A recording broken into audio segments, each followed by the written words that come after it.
What else do we want to talk about? What?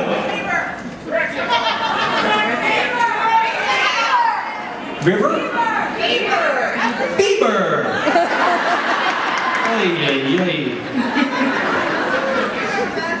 I do. How is he doing? Is he, what? Nobody cares.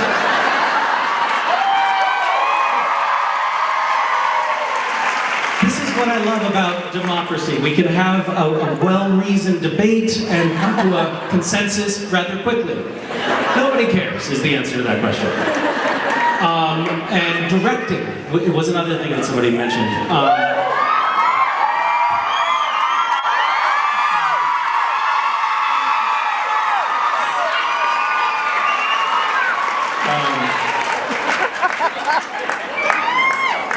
I was gonna join you in your thing last time, so I'm running amok now.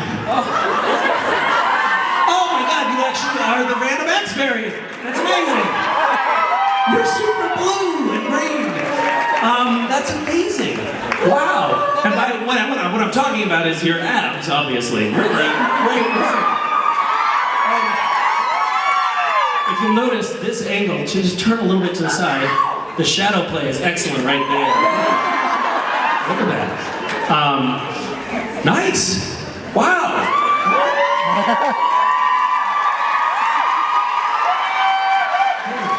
I don't know if you guys visited the booth, but if you go and you come out like this, it's great. I even got the fingernails done.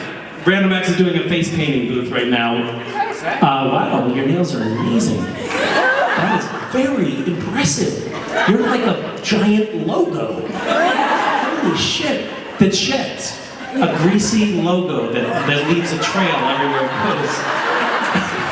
Your jacket. Oh my God, I'm so sorry about your jacket. No, it's okay, it's okay. This is good. It's like yeah, right, exactly. You wipe it off. Genius. Let me get that. Well, how are you? I've got to balance it out.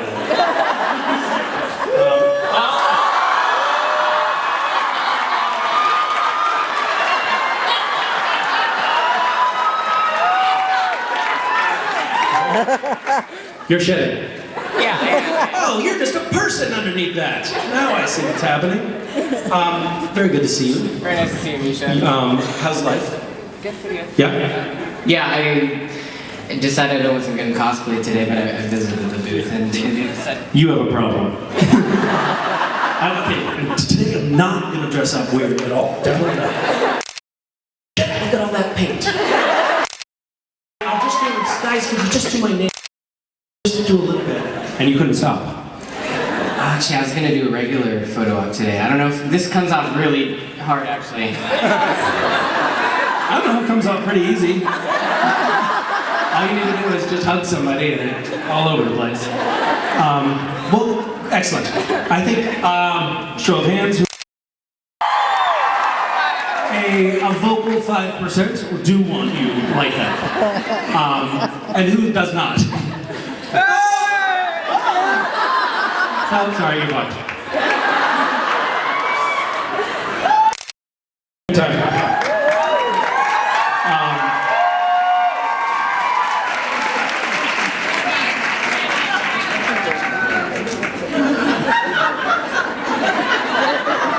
I didn't know it was Osric at first. I just saw a Smurf attacking me.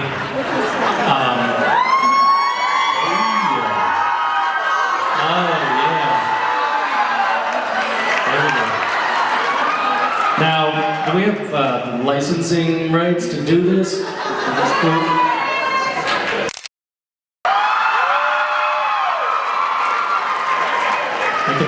I can taste someone else's mouth on that. I'm not the first one to do that. Did I just get Ty's cold? Shit! I was trying to be so careful.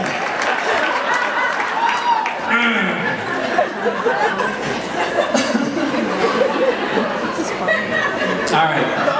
These are like giant petri dishes, these events, aren't they?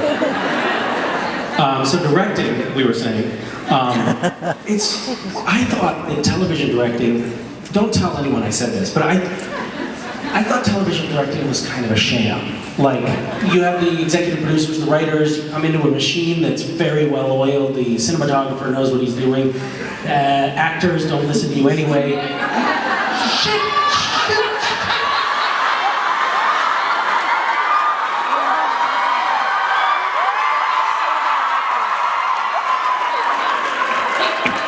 Damn it! Why didn't somebody tell me he was in the room?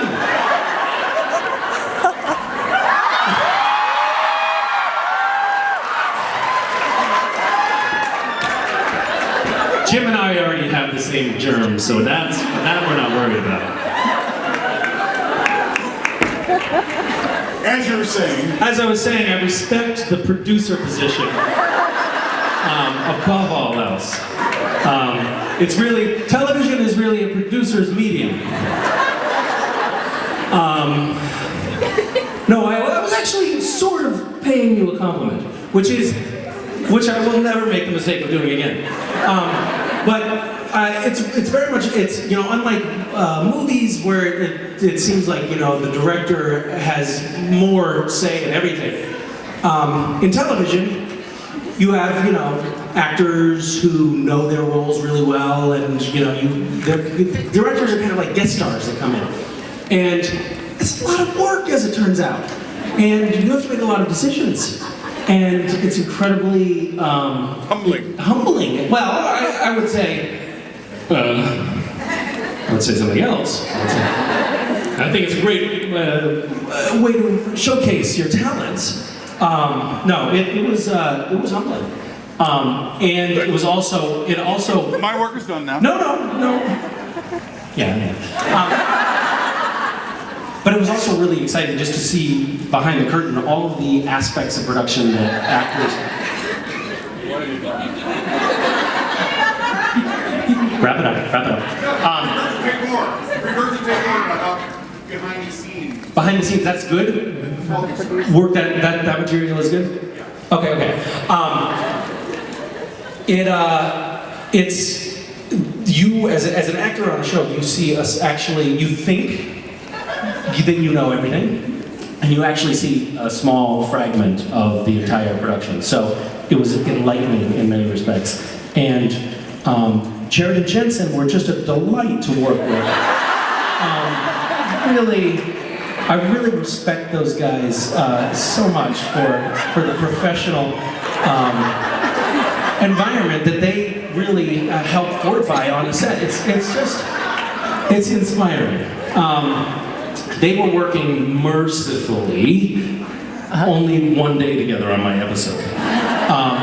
And they were really well behaved all day, which, no, true.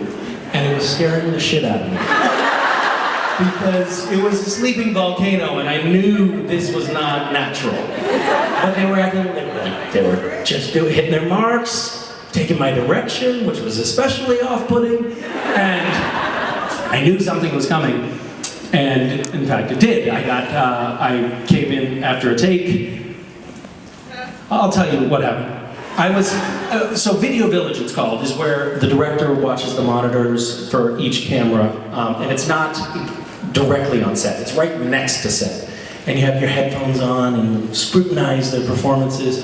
So I was right next to the set, and I could hear them talking, but if the camera wasn't on them at a given moment, I didn't see what they were doing, so I could only see when the camera was pointed at them, and everything looked normal from my vantage point, except Jared started flubbing his lines. And Jared usually doesn't flub his lines. And not only was he flubbing his lines, but he was going, oh, shoot, sorry, I don't know what's wrong with me. Which is also very un-Jared. You know, he would usually say something more along the lines of, fuck you, let's do that again. Thank you. Yes, that is better.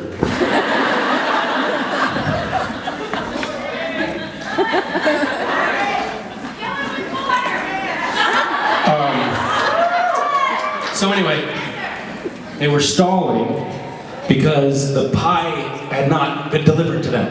So they were stalling to keep me out of the room just for another beat longer. And then Jared slammed me in the face as I opened the door with a pie. And it was, you know, a few degrees off one side or another. He really could have broken my nose. It was like, he put his hips into it. It was very jarring because I never expect to get pied when I open a door. But I managed to get cleaned up, changed my shirt, wiped most of the shit out of my hair, and then stepped outside, and then Jensen pied me.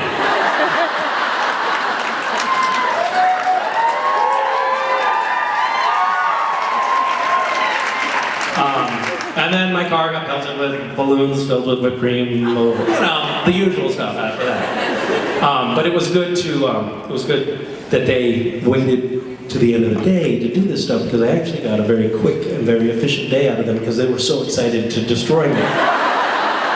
So it ended up, I think, being a sacrifice that was worthwhile. Anyway, that is directing in a nutshell. But it's fun, it's exhilarating. You have to constantly be paying attention, which you do not have to do when you're acting. There's a lot of napping when you're acting. Does anyone in one of these lines who've been so patiently waiting want to ask a question, or should I continue to ignore you? Up to you, darling. It's up to you. Oh, okay. Then you're going to talk to me like that. Go ahead, ask a question. My question is, Jensen recently had an interview and he said he had a list of things that he wanted to prank you with, but you took precautionary measures. I did. So I want to know, what were the measures that you took to protect yourself? Well, I took assiduous notes in my script as a director. You take lots of notes, and I made many copies and distributed them to various different wings of the production, so that were one to be, say, I don't know, grabbed off my chair and torn out of its binder and thrown all over the place, which happened. That I would have backups. I actually did that. I actually had already made copies when Jared ripped my script apart, which I could easily not have. I don't hesitate to add. I hid my keys. I called the desk at my apartment building and told them not to let anyone into my room. And I only twice did I sit down in my, you know those folding director's chairs? Well, they had repaired my chair so that when you sit on it, the fabric just falls and you fall onto the floor. Only twice did I fall for that, which I thought was pretty good. So I started to check things. It's a very kind of neurotic lifestyle directing on that set. It's really, it puts one on edge. But yeah, apparently there was stuff that was planned. I think they were having meetings with agendas and notes and stuff like that, because it sounded like they had really come up with a lot of stuff. They were trying to conscript my wife to help with stuff, which I'm happy to report she told me about. So at least I feel I can trust someone a little bit. Although she wouldn't tell me what it was, so maybe it's just she's putting a placeholder in it. It's like, yeah, we'll do that, but later. I was actually very scared. And every little thing that, especially Jared, every little thing that he would do, I would be like, uh-oh, why is he doing that? Like one morning he came to set early for the first shot of the day. He came to set early to do blocking. What the fuck is going on? Why is he here? It's terrifying. If Jared shows up early, you know something is off. So yeah. Well, we're glad you survived, and we're looking forward to seeing your episode. Thank you.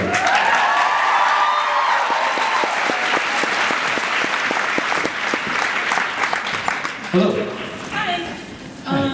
So all the food that you and Wes have made together, or that Wes has prepared for you, what's been your favorite so far? The most delicious thing that he's made? Yeah. It's tough. I mean, they're all so good. The pasta with jam sauce was obviously, it was a standout. You know, I went once to see this thing called the Jim Rose Circus Sideshow. Has anyone heard of this? It's a very bizarre phenomenon where people do things like, you know, it's like a weird circus group there. They eat light bulbs and they dangle cinder blocks from their piercings on their penises, and it's just kind of horrible. And they had this one guy who came up on stage and he like drank Worcestershire sauce and ate a burger and drank milk of magnesia and chocolate syrup and a coffee and a beer, and then brought a bunch of volunteers up from the audience, and then he ran a thin hose down his nose, attached it to a clear plastic cylindrical thing, and pumped the vomit out of his stomach into this thing. And then the audience members drank it, and that's what pasta with jam sauce tasted like to me. It was awful. It was really awful. The California winter salad was also special. That was I believe it was a cold mushroom gravy on iceberg lettuce with whole unshelled peanuts. Good, it had a little crunch. Thank you.